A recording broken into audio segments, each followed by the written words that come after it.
Right, about parking, or that road change. Okay, we'll go ahead and call the July Columbia City Plan Commission meeting to order and have roll call, please.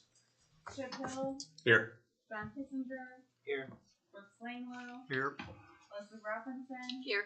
Nikki Venable. Dennis Warnick. Here. Dan Beagold. Here. Larry Weiss. Happy to be here.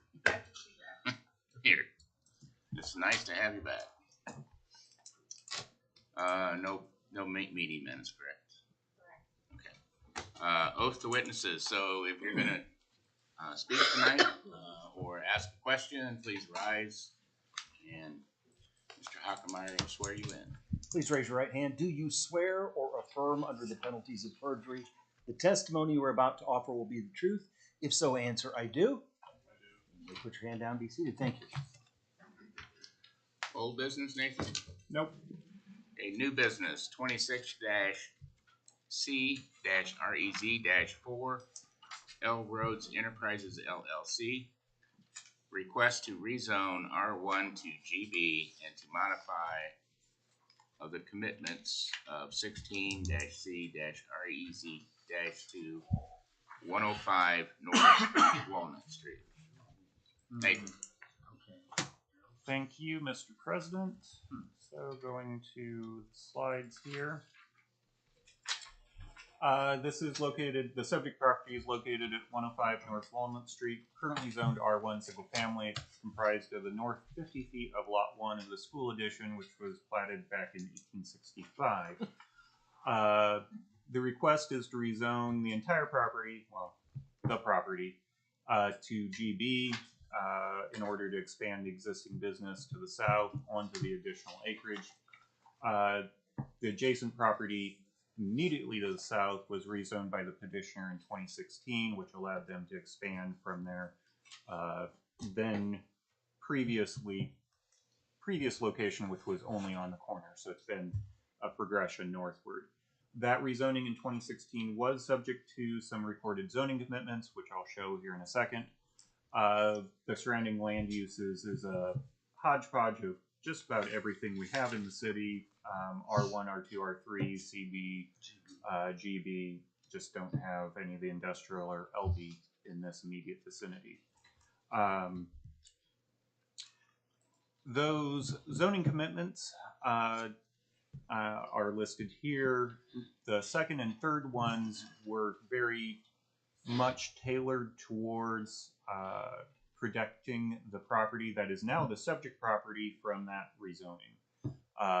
Installing screening, which was a fence as it wound up being between the real estate and the lot to the north, and then the side yard setback being no less than 10 feet, which is what GB requires, but there was some discussion at the time about reinforcing that.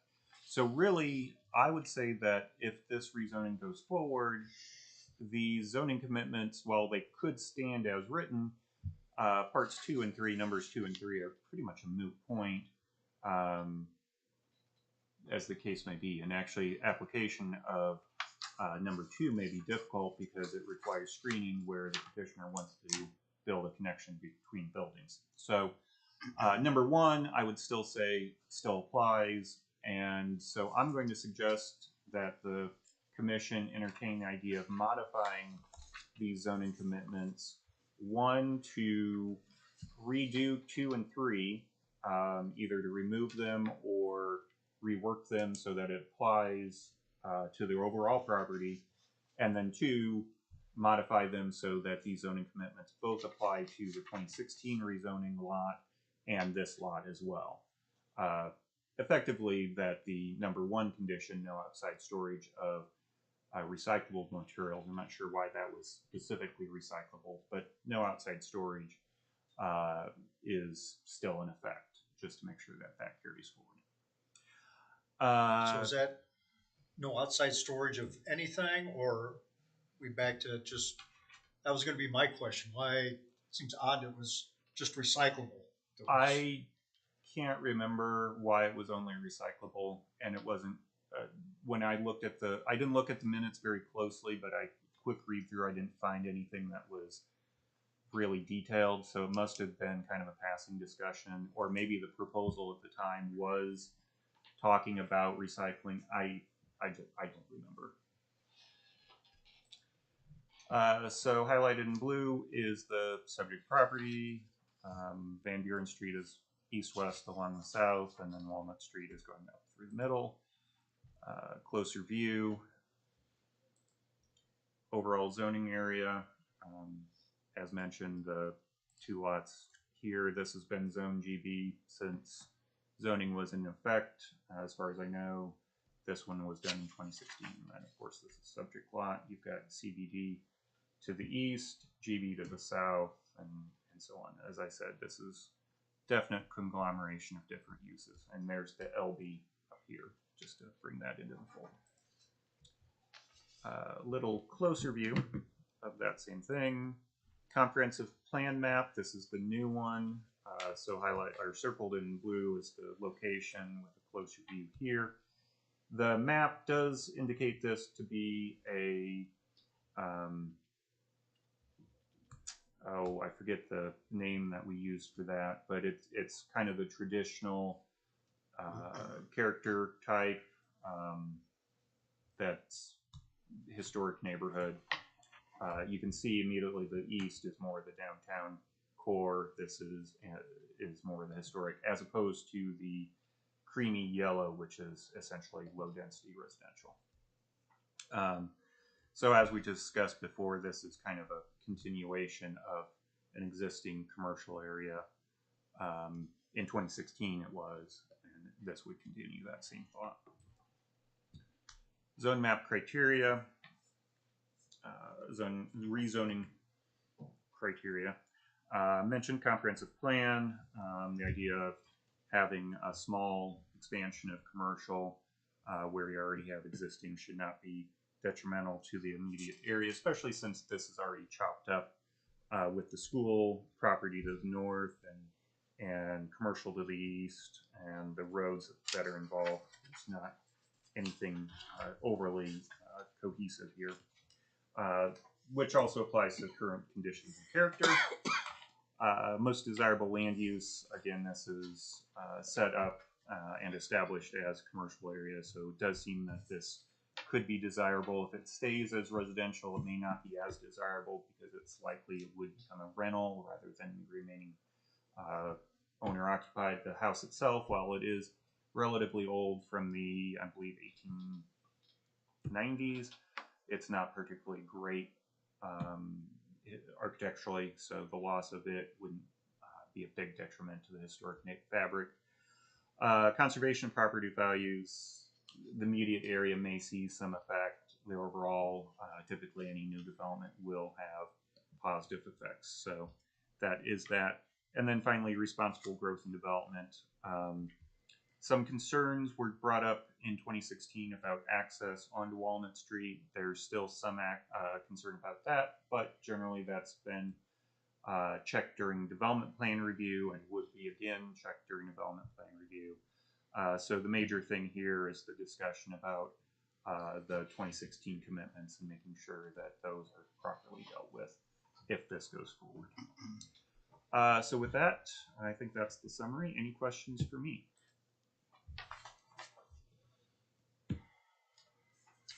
Okay. Is someone here from, come on up, state your name and address, please. Lamont Rhoades, 2276 North Airport Road, Columbia City. Thank you for considering this today. We've started with, this is the service center side, the north side of Rhoades Automotive, south side is sales, north side again is our service. We've started out with one individual bay, saying, okay, I can service our cars for our customers as we sell them. That was back 09, 10, somewhere in there. And so that we realized that there was more need, and in 16 we were able to acquire that property and add on 2 more bays. And since then, with the 3 bays that we currently have, our service has grown to 70% of its capacity back in 16 from now, and we're completely maxed out. We're about 2.5 weeks out on service. We would like to grow in that vicinity. This came available, this piece of property, and we would like to be able to put a building on that would add a couple things. One, 3 more bays, which would get us to 7, which would be wonderful. 6 plus, we want to do the 7th, which is a new alignment rack that actually has for, I know these self-driving cars that we're hearing about all the time. Everything's got cameras now. Everything has lane departure. Everything has lane keeping. We would be the only independent service shop at this point that would actually be having that for all makes and models of cars, as opposed to franchise dealers who just work on their particular model. Buchanan's has one for collision, but they said they wouldn't work on somebody's car that didn't get crashed. So we talked to them about it. So pretty big investment, but necessary as we move forward. And we see, every car coming in that you can do alignment, but if you can't do all the mirrors and all the sensors and all of the cameras on them, then you're gonna have to send it somewhere else. So we'd like to do that. If this is approved, that would be a nice addition in Columbia City. Have talked to the street department. We would be adding some sidewalks even to our existing building that we put in without sidewalks. We'll be able to add the ADA approved sidewalks all the way from Van Buren all the way up to the end of the school right there where they had started some new ones right at the end there. So we would have 4 certified ASC mechanics, 1 lube tech, which we don't have now. We don't have 2 of those ASC certified mechanics. So it'd be a great addition if it was granted. Would the bays enter off the street or off the alley? So do you have that drawing, Nathan? I know Amanda does.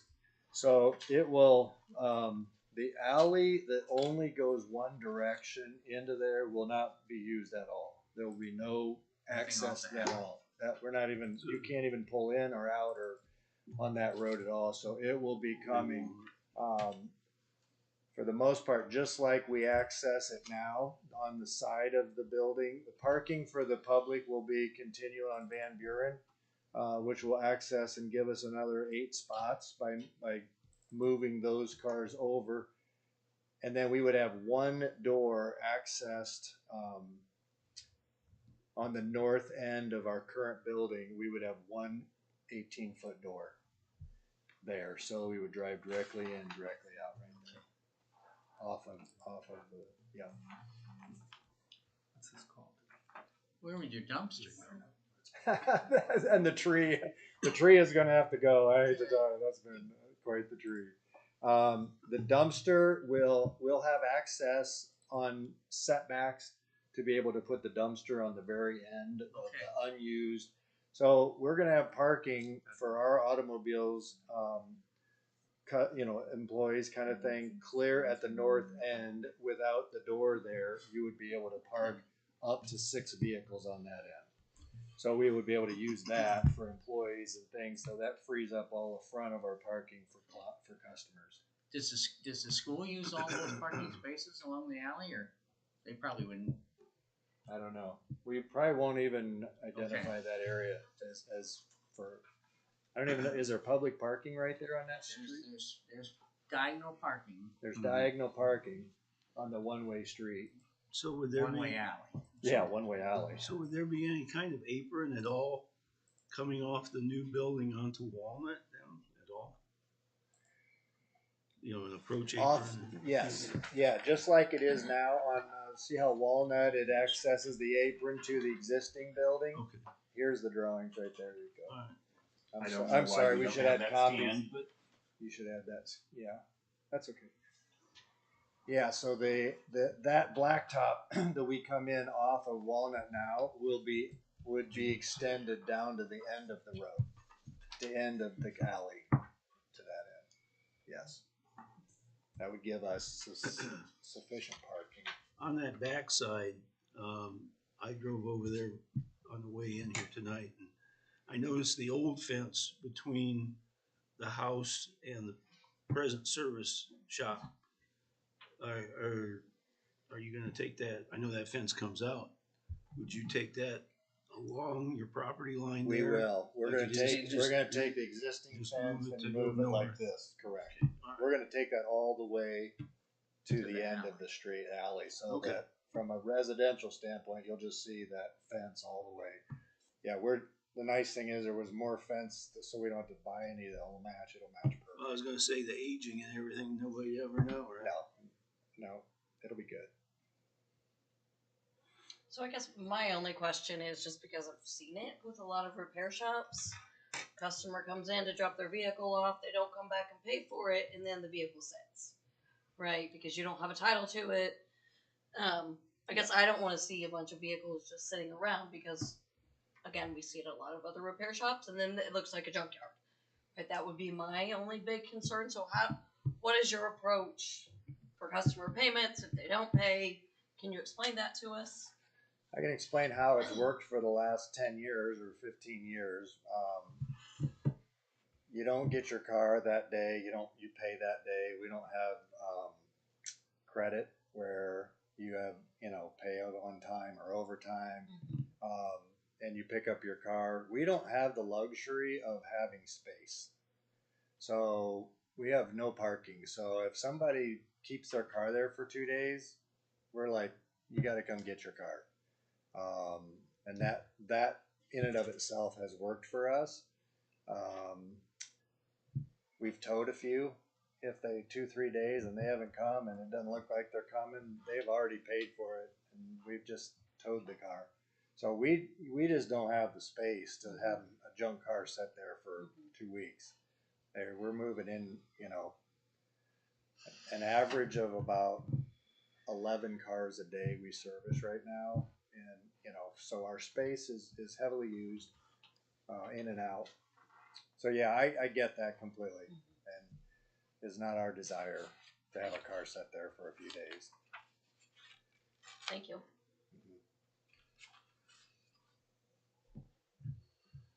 Any other questions? Thank you very much. Thank you. Anyone opposed? Hearing none, close that. Board, your discussion. I'll make the motion for the approval of 26C-REZ-4 with the, help me out. Modification of the 2016 zoning Right, commitments. I leave the first one intact, but the other two,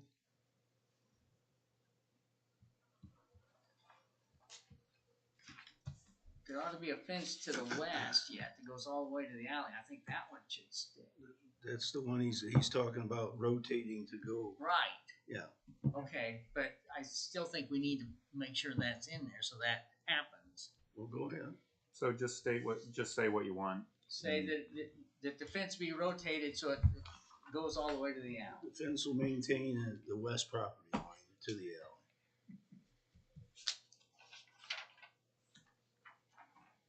And I don't know about that. The side yard setbacks, GB's side yard setback is 10 feet anyway. I believe the reason that was held as a zoning commitment was to satisfy the concern of So the let's- neighbor. Let's that leave maybe that one in there too. that one But that could neighbor's go either way. gone now. Well, their ghost might come back someday. I'll second Dennis's motion. Okay, so can you kind of paraphrase your motion again? You kind of pieced it up there. Yeah, basically be approved with these restrictions. The fence to go all the way to the alley. The first one stay as it is. I don't know if you need the recycling material. Just say Outside storage of materials. Of materials. And the third one is a 10 feet setback. Okay. So I have a question on that before so a 10 feet setback, so there's technically three sides to that. So the current existing property is actually at the road, at the alley, and it's actually the house currently is touching the electrical lines that are overhead. So it's actually inside Okay. it's actually touching all of the property, although on the north side, The telephone cable's hitting the cabling yes, of it's the road. actually touching it, and so Guilty. we would like that setback to be 2 to 3 feet back from that alley, but we would have to go to we would have to set up for August, right, to ask for that? That would require variance, yes.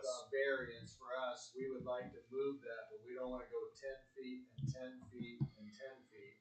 Right. Cause that makes the building too small. What if we just go 5 feet setback? Yeah, if he's fine with that, that would be my recommendation, or just remove it entirely and allow the BZA to deal with it as variances that they normally do. All right, just remove it entirely. Yeah, that would be the best, cause they might see things that we aren't seeing here.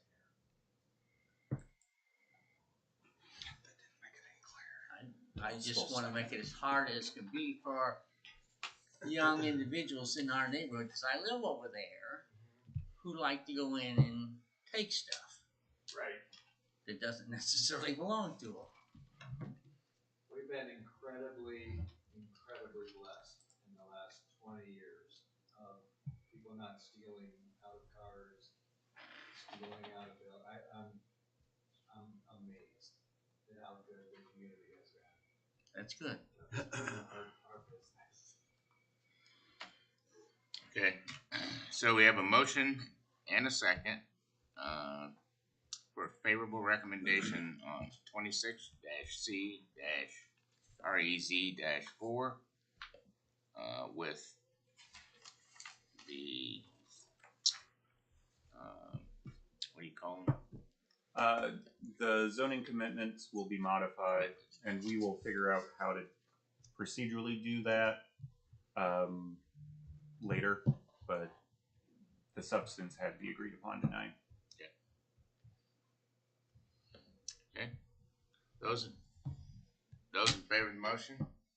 Or any discussion, I'm sorry. Any discussion? Those in favor of the motion, raise your right hand. Those opposed, same sign. Motion passed. Sweet, so we don't have anybody on computer? We do not, because we no longer are doing this via Okay. GoTo, so That makes sense. public electronic participation isn't In a few advertised minutes. anymore. Thank you, everyone. Thank you. Next item is 26-C-SUBD-5 Isabella and Keaton Reed, 1-lot subdivision. Reed Subdivision, 2197 East Cider Mill Road. Nathan. Thank you. So going to these slides. This is a 1-lot subdivision located on Cider Mill Road, about 1,700 feet east of Woodman Road. Currently, the proposed lot is improved with a house and outbuilding. The proposal is to split the residence from the 18-acre remainder. I believe there may be a future plan to further divide that, but right now it's just to split off the house and outbuilding. And by further divided, I mean into, say, 2 9-acre parcels, not into 10,000 square feet or anything. But that is future, not subject tonight. Tonight's just the 1 lot. Proposed lot area, 3.29 acres. Minimum lot width is met. Minimum lot frontage is met. And we do have a small portion of dedicated right-of-way along Cider Mill included. So this is the subject tract. Woodman Road comes in right here. Cider Mill's across this way. You do have several different existing subdivisions, a minor plat, and a 3 or 4 lot plat, and then you've got this one, which I don't remember the name of, but it does have its own street back here, so it would be a major plat. So we do have some other lots in the area, though none really on the north side of Cider Mill. Little closer view, subject plat. This is really designed to go around those buildings, as you can see, and then overlaid on the aerial. Proposed conditions, these are all pretty standard. 2 septic sites to be determined prior to issuance of a building permit. Brooks had a question about the wording on this as opposed to what we used to do, which was just simply require 2 sites prior to recordation of the secondary plat.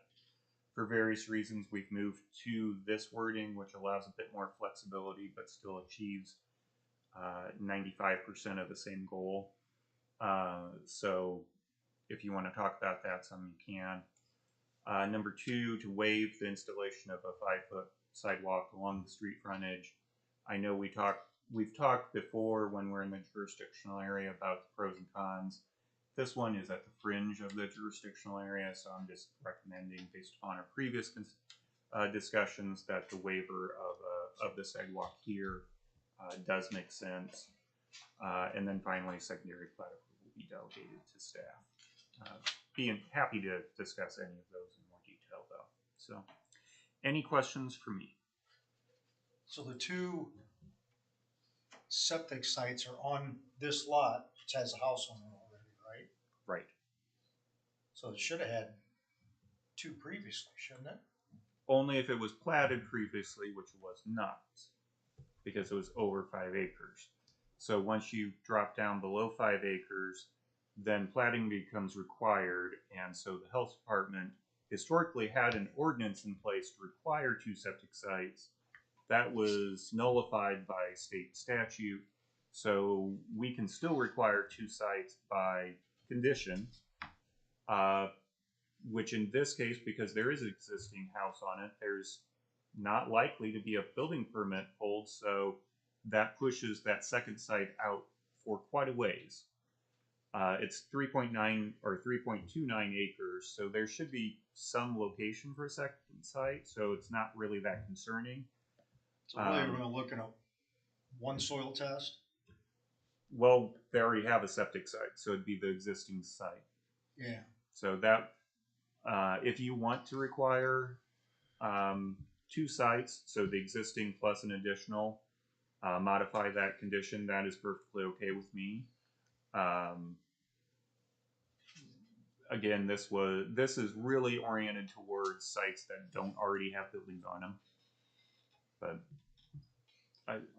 I can work with anything you want to do, and the health department is happy to have any leverage they can get, because like I said, the state nullified their ordinance. So if the property owner wanted to build a pole barn, that would cause the second site to be done? That would only cause the second site to be done if it required septic, or if they included a bathroom. But if it was just a cold storage, that would not.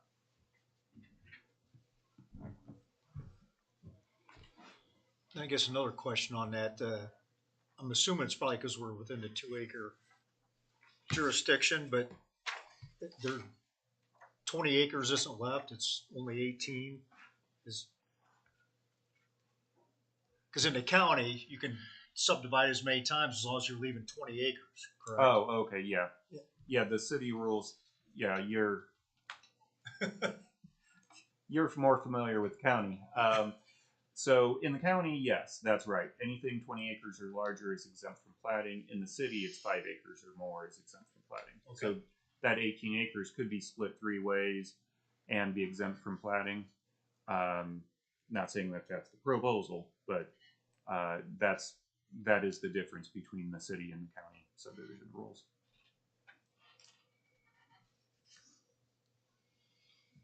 Any other questions?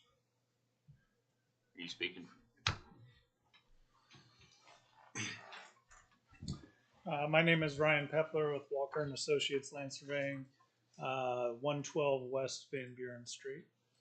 The Rhoades are basically just wanting to split the house and yard area for, it started out as for tax reasons.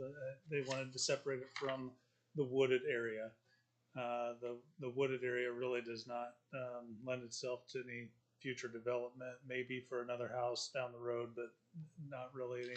The topography of the area does not suit any sort of development like was brought up in some of the or one of the letters earlier today. So we are, like you said, you're outside the city limits, but within the jurisdictional boundary. They would like to not do the sidewalks for, I think, fairly obvious reasons. There's no sidewalks within a mile of the site, so they would request that be a waiver. And again, the house has an existing septic system on site, so yeah. Because that drops off quite a bit toward the river. It does, yeah.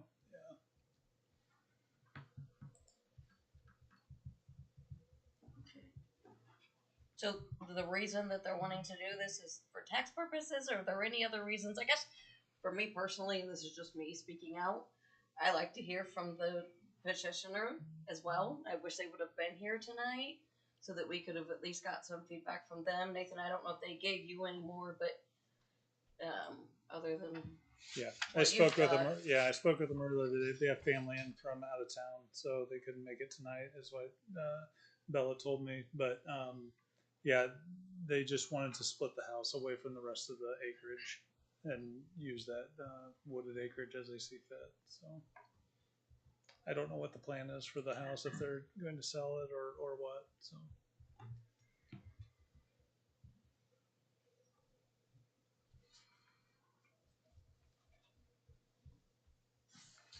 Any more questions? Thank you. Anyone wishing to speak against? Okay. Close that. Board, what's your pleasure? Mr. Chairman, I wish to make the motion to approve 26C SUBD-5, the preliminary plat approval for Isabella and Kenton Reed, known as the Reed Subdivision, with the conditions that are so stated with the items 1, 2, and 3 under staff recommendation. Second. I have a motion and a second for 26-C-SUBD-5, the one lot Reed subdivision. Any discussion?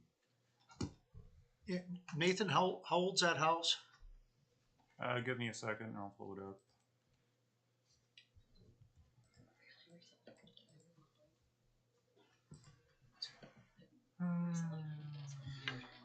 1992 per the per the assessor.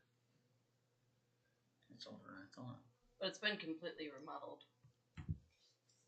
I mean, you're concerned how old is the septic? Yeah, and just whether, you know, and again, whether they plan to keep it or not. If they end up selling it in 5 years and somebody comes in and throws a pool in and another pole barn, does a potential site disappear that for a septic in case something happens with the one they have, age-wise?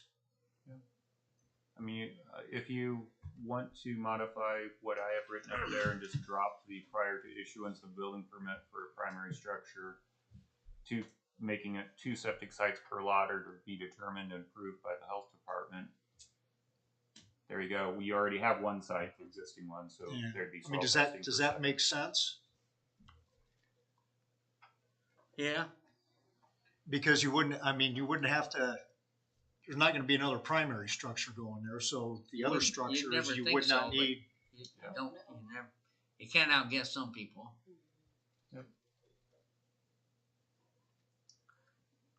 I'm fine with that. And then I guess another question off that is, if there's a secondary site, does the planning commission know in case somebody comes in and says, hey, I want to put a pole barn here, I want to put a pool here? We try to make sure that we know, but we don't always. But that's where the health department checks, because they will check their records, and they do have records of that.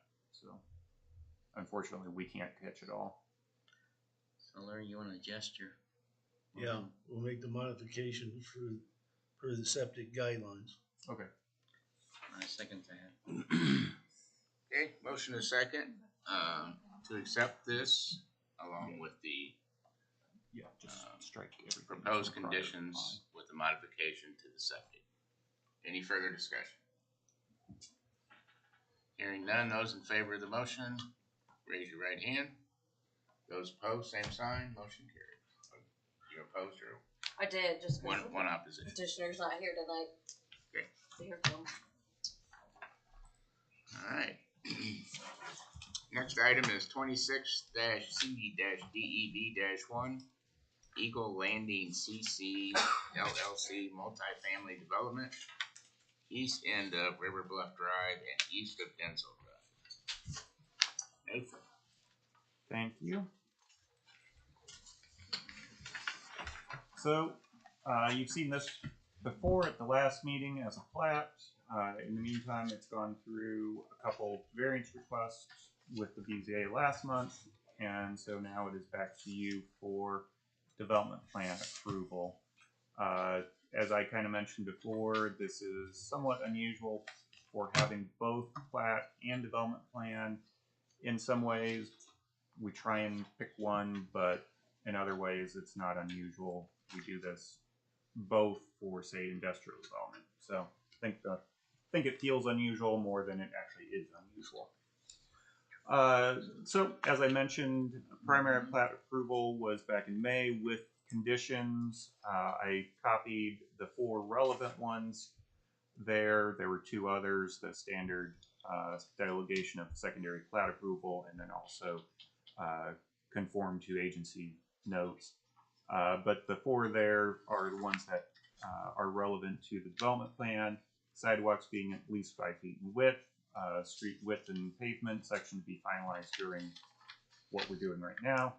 Install a sidewalk to Bluebird Drive, and there will be no on-street parking.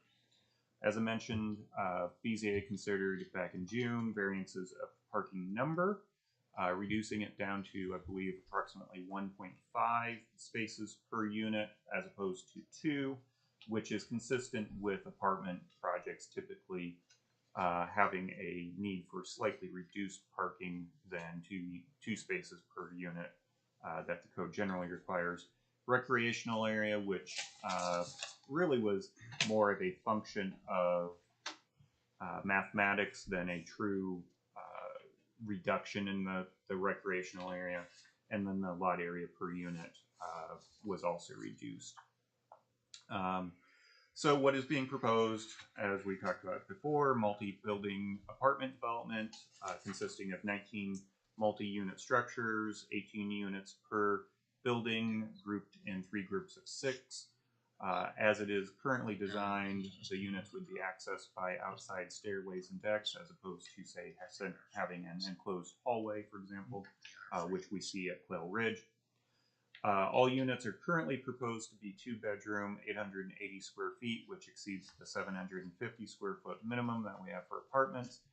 I believe the petitioner has stated that if the market changes, that makeup may change as the project goes forward, but currently everything is spec'd out at that 2-bedroom size. Will be developed in and constructed in phases. They can give you more details on what their expectation is on that phasing.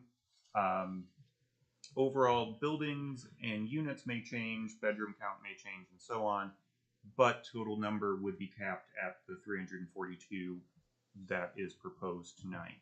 If they want to exceed that, then it would come back for additional development plan approval. If they wanted to reduce it, then that would be acceptable. 2 public streets are proposed with reduced right-of-way per the plat waiver that you may recall, and recreational space, drainage, parking are also included. So for everyone's reference, highlighted there in red is the subject location. Closer view, Countryside Mobile Home Park is down here. You do have, oh man, I don't remember the name of that apartment project. You have Simonson's Estate up here, and then the one over on State Road 9, which is located right here.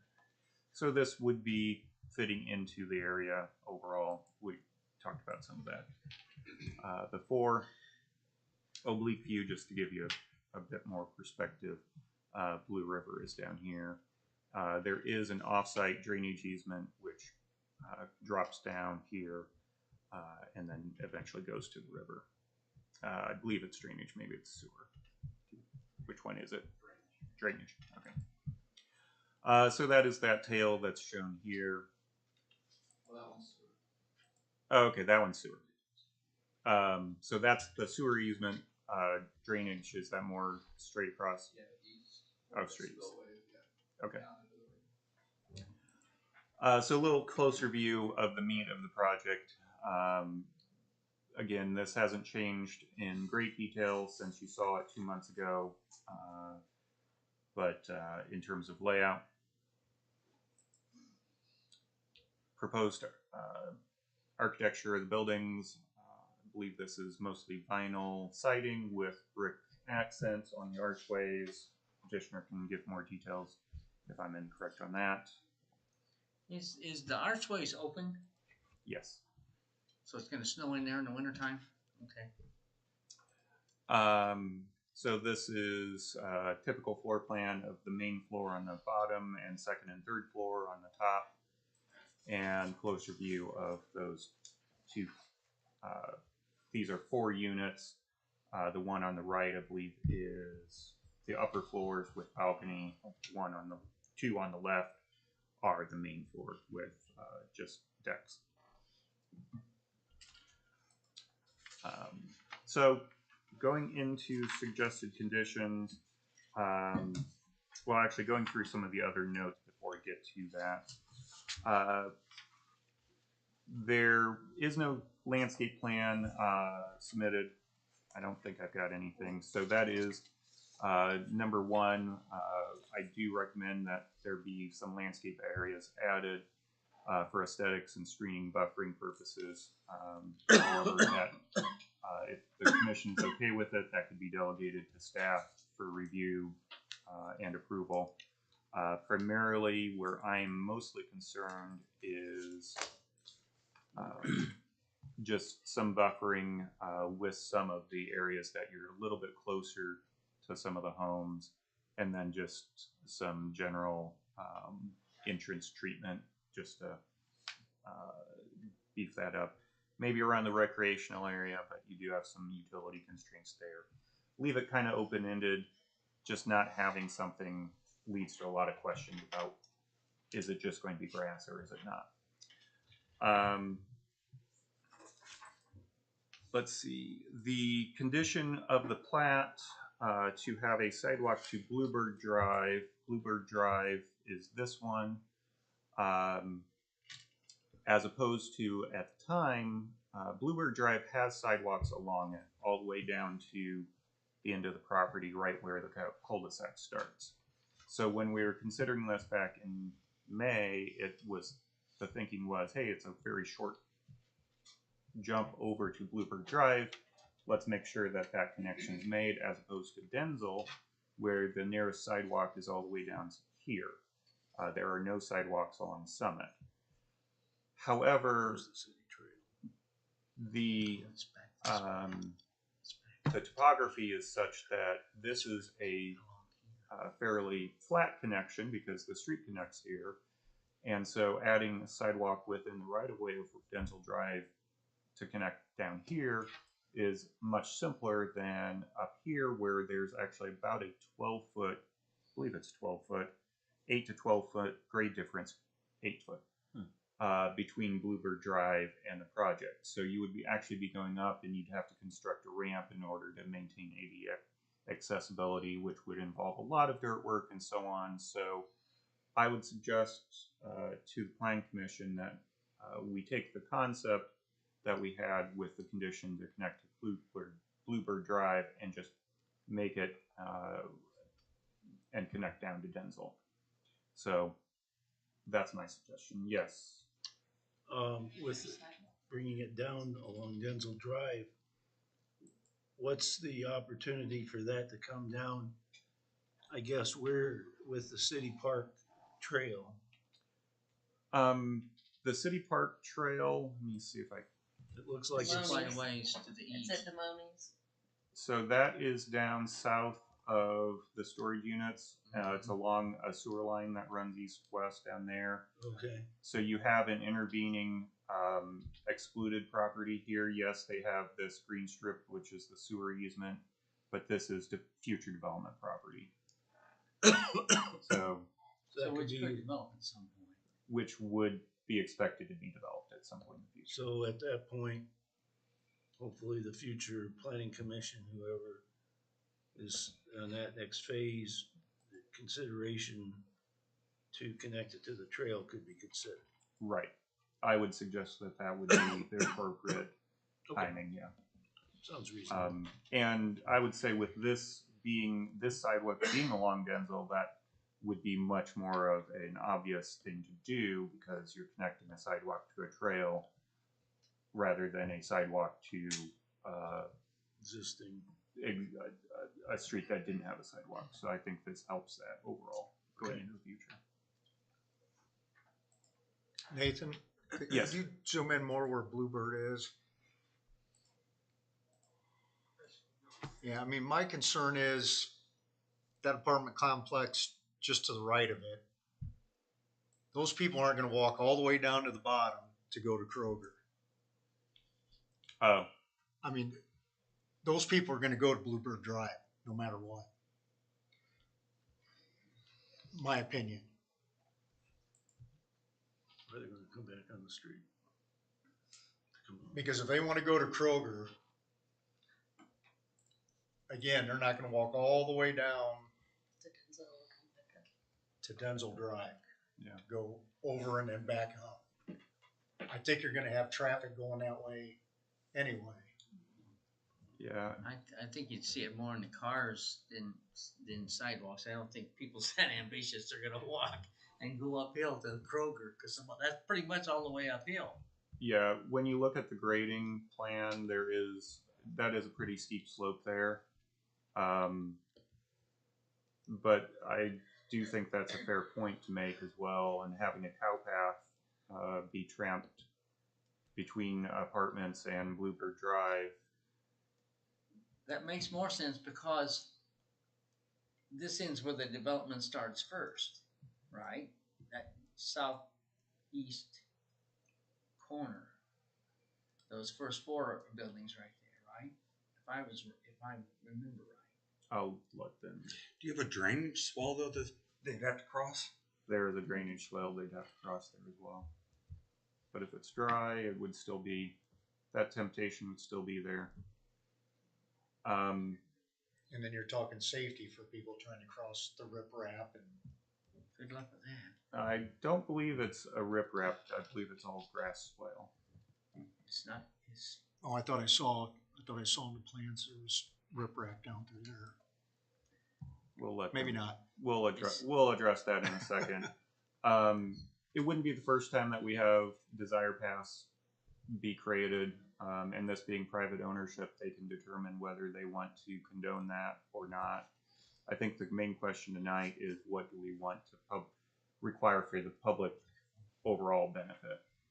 And my suggestion is the Denzil Drive connection is probably that's where I wanted to have it go first because it made the most sense, but Bluebird seemed easier because it was shorter, but taking topography into consideration, it doesn't quite seem so easy. So. And I was just kind of still concerned about the traffic flow.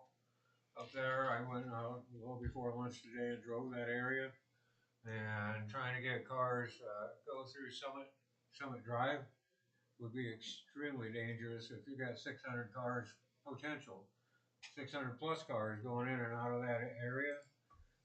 Denzil Drive is probably more likely for people to go because the homes are a little farther off the curbs. But Denzil, and that goes right into the countryside there, and that's a mess with safety because those cars are right up on the road. And I don't know, and there's already somebody got a sign out there on Denzil saying, please slow down, this isn't a racetrack. And I'm thinking, you know, if you got, you know, potential 600 plus cars going back through there, you know, I have to admit, I always don't drive 20 miles an hour either. But at the same time, I'm just thinking there's a run load of kids in that area, and I'm just, especially on Summit, I'm just really concerned where Summit goes up and curves through there. And like I say, after I drove out in that area, I'm like, that's an accident waiting to happen, and somebody's going to get hurt. Now the other, I was pleased to see. I didn't see this on the original because it was so small, but I'm grateful for looking at how it can come on Denzil and go up to River Bluff. I think, you know, that's not so bad. It's just that that's a run load of cars going in and out, and I'm just really concerned about Summit Drive area after being out in that area. I'm like, hey, that's bad. And that ties into what I had mentioned about access.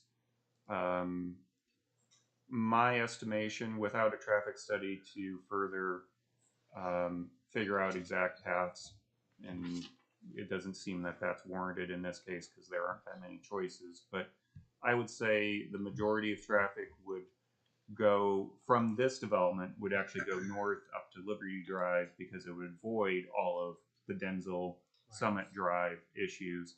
The exception being people who may be wanting to go over to Kroger or the shopping plaza right there. It seems that anybody from the north half would naturally go that way, even if they were going to the shopping area. So I would say that there could be a decent number of people who are in countryside that go through this development to go up to 9 rather than backtracking westward and dealing with the shopping center traffic. So in the end, my estimation is it'll wind up balancing out overall. But you are totally right. There is a drawback of sending any more traffic through a 50-year-old mobile home park, essentially. So Nathan, can I ask a quick question on, so if this other plot to the east of it is for future development, I'm assuming that their only access truly into that future area is there off Denzil? It is off of this is one change with development plan, this is to be platted as right-of-way all the way to the east, only developed to this point. So you'd have access through this development as well as on down to Denzil. So you'd have those 2 points of egress. When you have that north little section he's got. And you also have the north section that is all floodway, but is potential. So this actually does connect up along here, but again, it is all floodway. So it's not an ideal. Just wonder if it doesn't make sense to, instead of having it there at the curve, to come the entrance to be on Denzil, so that if we know there's going to be future development there as well, we're not worried about traffic going around the corner, coming out, and then it all flows in from that direction of Denzil. But yeah, it's not ideal for sure, but it's also being on the outside of the curve shouldn't be as problematic as if it was and it's a regular curve. It shouldn't be as problematic as if it was a inside of a curve or irregular curve.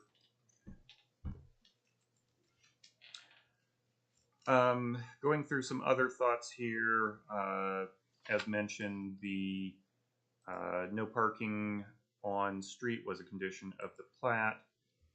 As I looked at the signage, I feel like there should be a few more, parking signs to affect that. There are some. It just seems like there aren't quite as many as what may be necessary. I won't really go into too much more about the reviewing agencies. Chip, did you have anything on the streets or utilities? No. The street specification was okay? Mm-hmm. Okay. I have a question. So In hold regards on to one the second. street. I'll finish my thought here and then we'll just Okay, open it you all keep- up. I'll So let your thought move on. all of the other conditions are pretty standard, lighting and so on, signage. So those should be no surprises. So with that, any questions? Larry. The concept of the street, at what point will that be completed between River Bluff and where Summit Denzil comes together for fire and safety concerns? You mean timing wise? Yes. That's a good question for them to give you. Okay, because I know in the past, fire chief has questioned some things about timelines. Yeah, and that was one reason that we modified the subdivision code dealing with single family subdivisions to have maximum number of lot count. So. Okay. Just one more question, back to the Bluebird sidewalks. Mm-hmm. Being that that's private, would that have to be ADA compliant? ADA compliance applies wherever you have public involved. So a public sidewalk is, because it's government, is expected to be ADA compliant because it's the government doing it. Private sidewalks should be, and if they aren't, they're running the risk of having a lawsuit brought against them for not being compliant.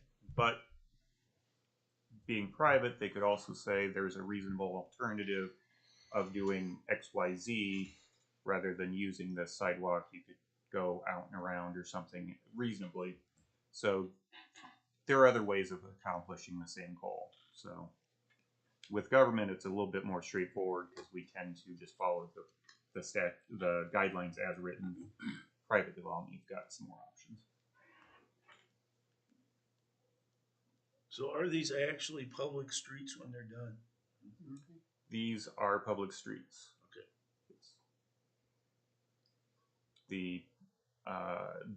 I think the dark gray areas here on the colored map are what would be public.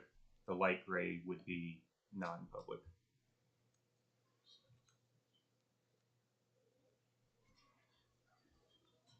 Approximately, anyway.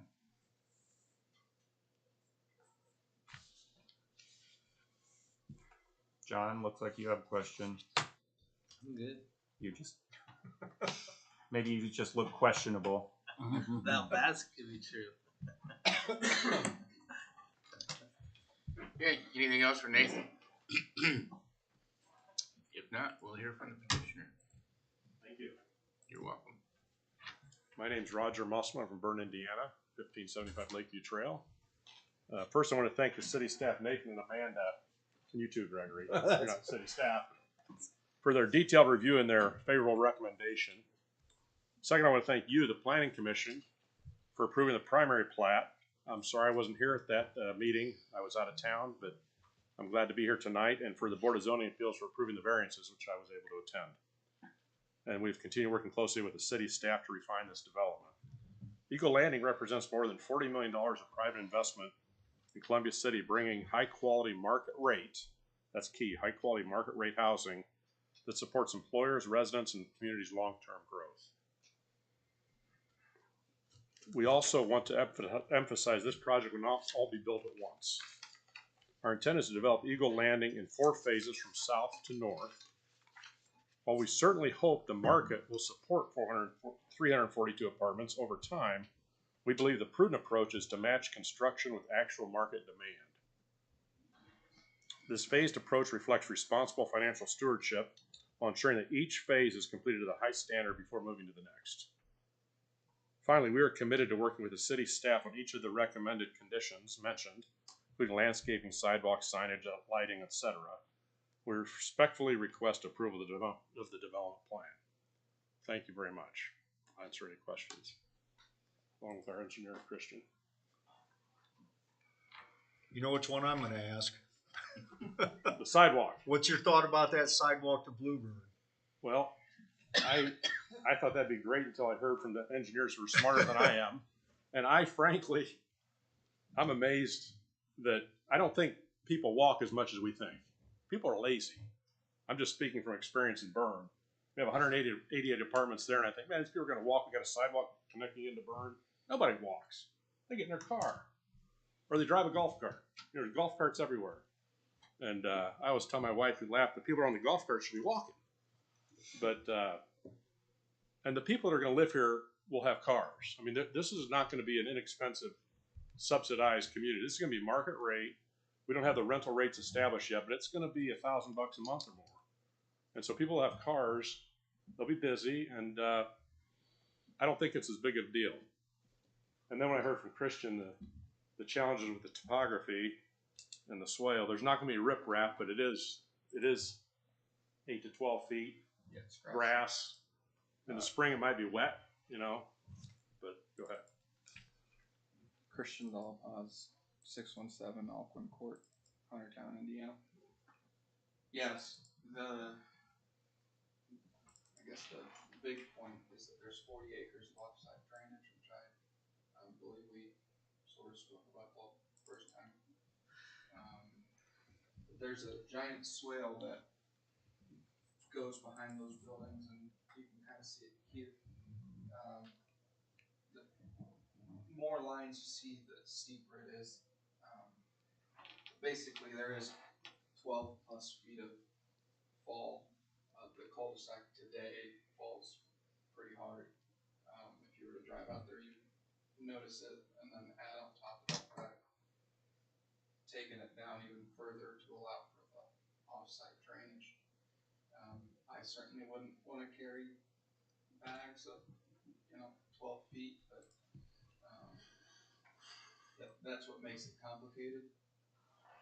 And then the positive side of the Denzil Drive sidewalk is the sidewalk's there, and if you were to walk that, I believe the trailhead is by the funeral home, which I think residents would love. And then we're also adding a sidewalk on the north side, taking it to Bluebird. While we're not developing that 1.5 acres, I assume that if that were developed, a sidewalk would be requested, which would then get you on the main road as well. So you would have a sidewalk on both ends.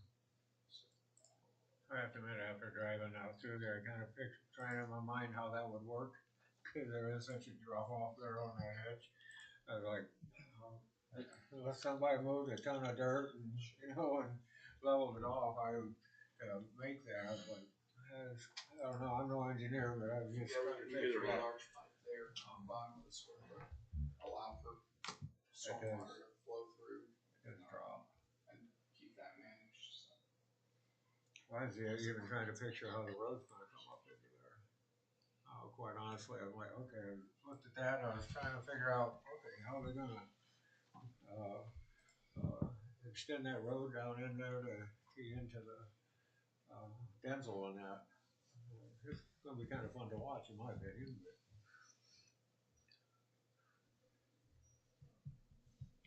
So if I understand you correctly, this is market rate. This won't be subsidized, income based or anything like that. Right.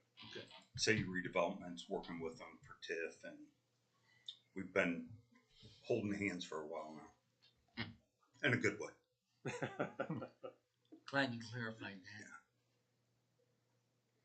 Yeah, I was just looking at, Brooks, for your comment.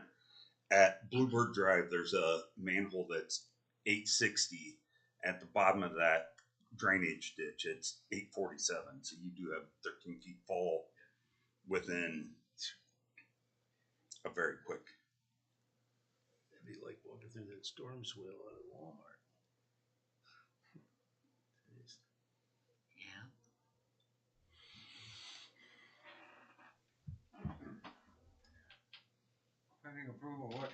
What kind of time frame are you looking?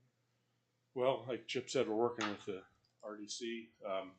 We're thinking that everything will be hopefully done by the end of September. We can maybe move some dirt in early October. Is that? Right now it's all corn. Oh, yeah. Yeah, it's corn. If we damage any of the corn, we're gonna pay for it. Yeah. We've got that arranged in the purchase agreement with RD.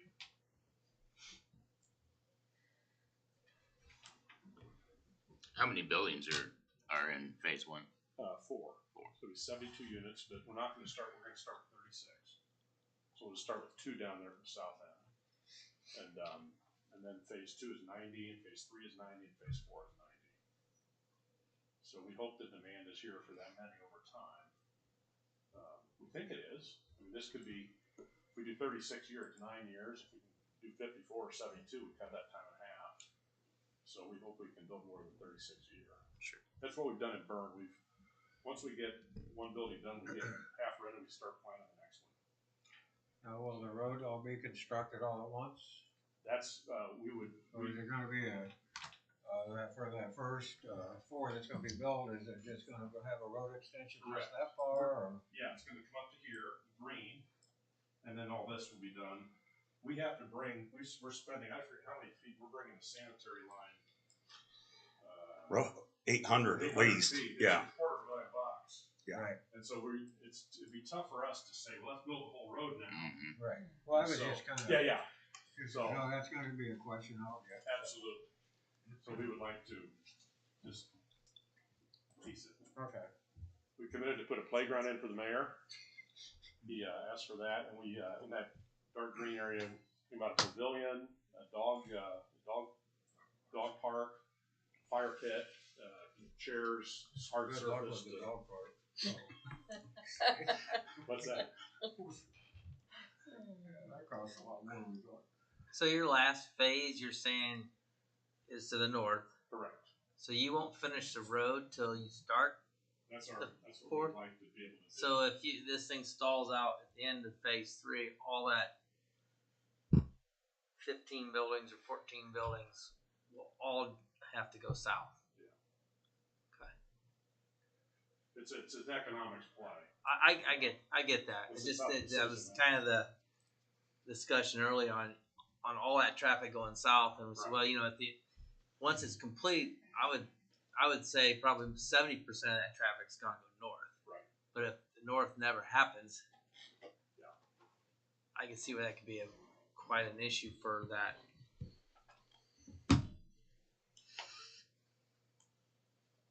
Especially if there was another development down the road on the bottom end.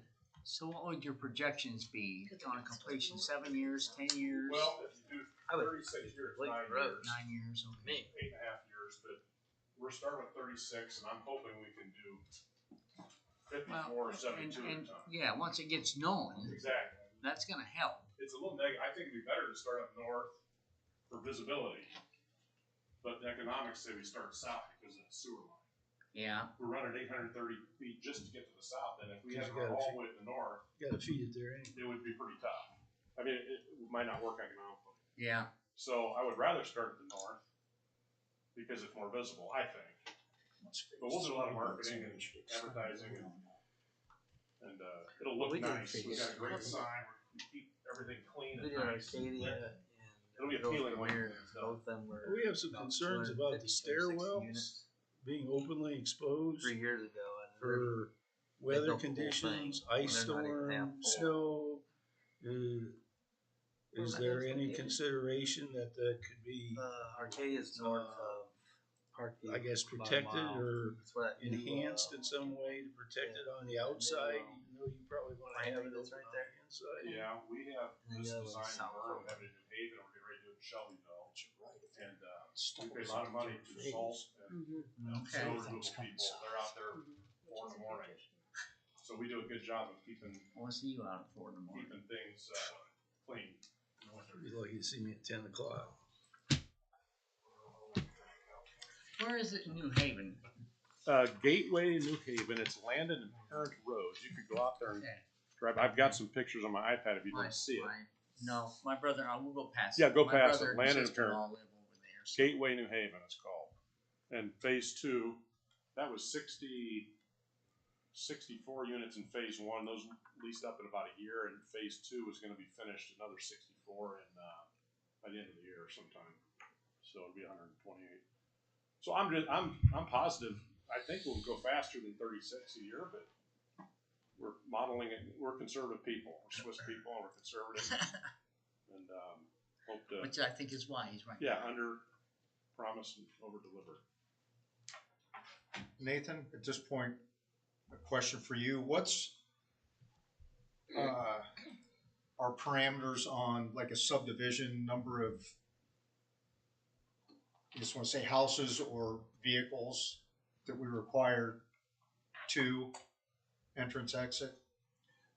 So it's anything over 40 lots requires a second entrance, and then I believe our next break point is 200 or 250 lots requires the potential for a third. However, there's some variability in that.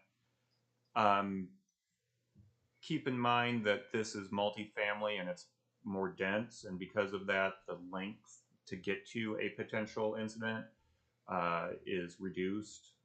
So you do have that working with the density. Just the sheer number of units is working against you. So in the end, this really does, in my opinion, kind of work out with two entrances, with a third then Stub Street to the east. Well, when we get to the end, I mean, what John brought up as far as if it stalls. It's that interim piece that's going to be a question. Could we require that once phase 3 starts, that the road gets completed, thrown out to the end?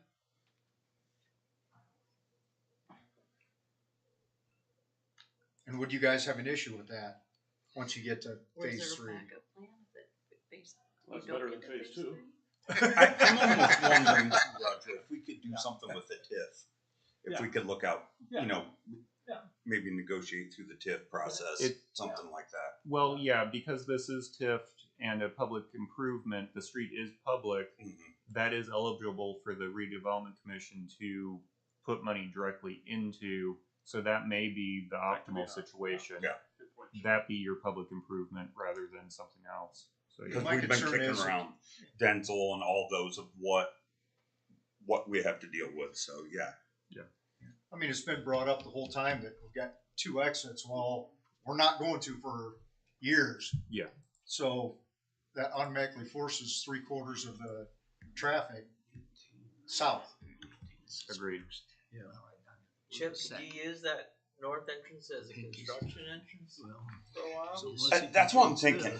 I'm thinking. I mean, it would. Development would have to come south through the. It would alleviate a lot of concrete trucks and everything going. Yeah, having to come through the trailer park. Yeah, I made a note, so okay. We're talking next week or after. Yeah, so we can figure something out. Yeah. These buildings will be sprinkled as well. Yeah. 3 stories. Yep. We did soil testing in 11 locations, which I could share if you want to know where they're at. 20 feet deep, and it was really good results. So we're pleased with that.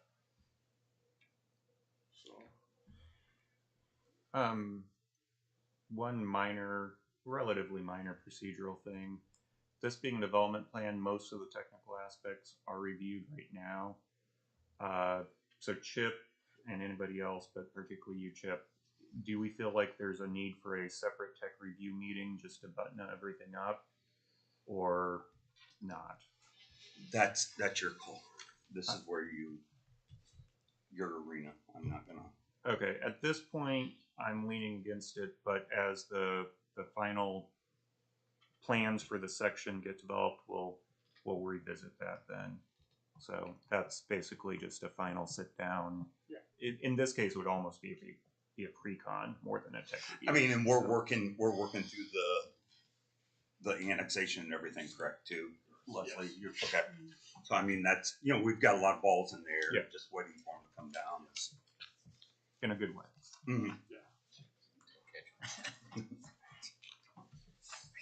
Any other questions for Roger? Thank you very much. Thank you. Exciting development. Thank you. We're excited. Anybody against? Hearing none, we'll move on. Board, what's your pleasure? I make a motion to accept with the recommendations by staff. Dennis, you second? Yeah, with the conditions as stated, right? Yeah, Correct. that's what he said. Alright. Lost my paper. So, one question before we do the vote. How many no parking signs are you thinking? 'Cause 15? No, I would have to go back. It's been a while since I reviewed this. I believe that there were 2 locations, and it seemed like Now that you just said. We can talk about it. we can talk about it, but I know that was Dan's big concern, so yeah. yeah, Just figure something out. yeah, my thinking is basically at the end of each tier of potential area for parking. So we'll nail it down. Yeah. I think there were 2 or 3 now. Yeah. Just needs I don't more. Because I could see people. All right. You can take your vote, sir. Okay. So, a favorable recommendation on 26-C-DEB-1. Any further discussion? Not those in favor, raise your right hand. Those opposed, same sign. Motion carried. Thank you very much. Thank you.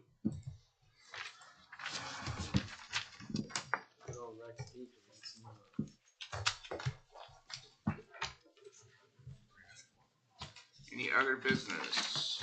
So, no, thank you for those of you who attended the training session. It sounds like it was a good one with Chip leading and gracing everyone with a good education on utilities and infrastructure. Again, thank you very much, Chip, for doing that. Do I get an extra stipend or anything, or Reschedule the tour. Okay. Does he know how much you knocked him during the meeting? Oh, I'm sure he'll watch it. I had to throw out there. You weren't there, so I had to. It wasn't anything personal.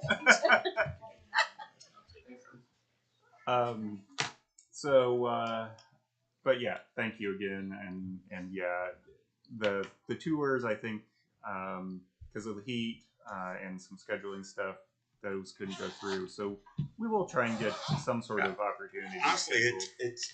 I'm a geek about this stuff. It is very fun, but yeah. It's, to me, it's just fascinating, everything that goes on that you don't think about, maybe you don't want to think about, but it again, I guess I'm a geek too in that way. But it is relevant to you guys from a certain understanding of the processes and operations that need to go into it to understand what development should not occur, capacity, understanding, and so on. So just trying to bring it full circle then. And then on the county side of stuff, just to make sure you guys know, the data center code that they were progressing, the listening session that was here 2 weeks ago, I guess at this point, had about 200 people in attendance, majority of which were anti-data centers. The commissioners have requested a moratorium on data centers, which is to be defined as part of the moratorium. But that is where the county is heading towards. I think it probably makes sense for the city to entertain at least some definitions as we start to look at stuff. Not a pressing thing in the city for sure, but doesn't hurt to have at least defined so that we can say where it should or shouldn't go.